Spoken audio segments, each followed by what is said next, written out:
Hi goobers, Keel over here. Everybody knows that the mitochondria is the powerhouse of the cell, but if you've ever dug deeper, you'll realize that the process is actually quite complicated. Seriously, the concept of aerobic respiration is notoriously dreaded among biochemistry students, and it's wild how schools tend to go from silly battery blob to abominable cycle of despair in one step. In this video, I hope to make aerobic respiration a more digestible and delectable topic by putting in terms of a cookie recipe. Picture this. A cell comes home after a long day of protein synthesis and sending out chemical signals. Wow, my social battery is dead and I sure am hungry. Aw man, there's only ingredients in here? I could have sworn that I saved some leftovers from last night. This sucks. The cell considers just going out to eat, but quickly realizes that it signed a contract at conception to be perpetually active and working until the day it dies, and it doesn't even make a living wage. Couldn't be me, right? The cell says, ah, screw it, and proceeds to pull out all of the yummy ingredients and kitchen utensils it needs to make a delicious batch of adenosine triphosphate, or ATP. ATP is the energy currency that powers almost all of your cellular functions. It's kind of a big deal, and in this case, it's the equivalent of our cookies in any batter that we decide to eat raw. Can't help it, sometimes it's even better than the baked cookies. It's a good thing that the cell endocytoses some groceries, but unfortunately it can't just eat glucose straight up. Glucose is kind of like a raw egg. It's not the best thing to eat in this state, so let's get cracking. A cool thing about the molecular world is that every egg has double yolks every time, except here we call these pyruvates. Now, I don't know about you, but sometimes I feel too hungry to cook, which makes for an annoying circular problem when you have nothing to eat. Cells have the same issue and need to have a small snack to get them going. During glycolysis, or the process of cracking open our glucose, two ATP molecules are consumed, but this sets up the cell to produce plenty more ATP in the future. In fact, glycolysis immediately produces two more ATP molecules per pyruvate for a net production of two ATP altogether. Glycolysis also results in the creation of two NADH molecules, but that's something we'll get into later. A pyruvate is converted into acetyl-CoA when binding to the carrier molecule coenzyme A. Coenzyme A is like our whisk. It helps get things stirring throughout the process, and without it, things just look like this. We're not going to get a homogeneous batter if we don't get whiskey. As pyruvate becomes acetyl-CoA, it loses a carbon atom from its backbone. Every time this happens, a carbon dioxide, a proton, and an NADH molecule are released and will be indicated by this sound.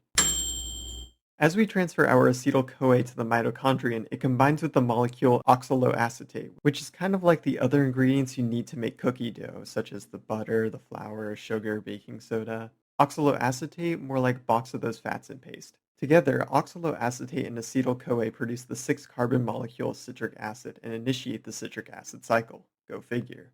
Of course, the whisk isn't an ingredient, so we can take that out for now. Citric acid is converted into isocitrate and then into the 5-carbon molecule alpha-ketoglutarate.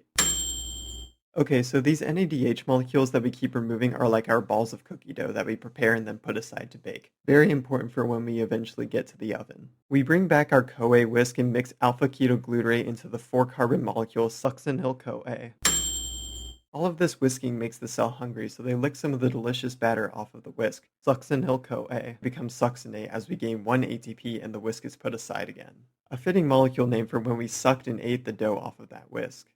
Okay, I'm sorry for that one. As succinate is oxidized to form fumarate, an FADH2 molecule is produced. FADH2 is also cookie dough, just like NADH, but it's like that smaller glob that's kind of scraped off the sides of the mixing bowl. Still good for making a cookie, just a little smaller. With a splash of water, fumarate is hydrated to form malate, and then finally oxaloacetate again, releasing a final proton and NADH molecule. No carbon dioxide this time. The molecule is still 4 carbons and it awaits to prepare another batch of batter with the help of the second pyruvate. If the molecule names were hard to follow, here is a mnemonic. O, C, I, A, S, S, F, M, O. Oh, cookies. I ate so fucking many. Oh. The FADH2 is released right before the F word, if that helps. Oh, and by the way, every step of the citric acid cycle is caused by a very aptly named enzyme. I didn't want to make this any more of a word salad, so here's a list of all the names. Kinda goofy, but I can't say they're not fitting. In total, from one glucose, we get 10 NADHs, 2 FADH2s, and 4 ATPs, as well as some carbon dioxide and protons on the side.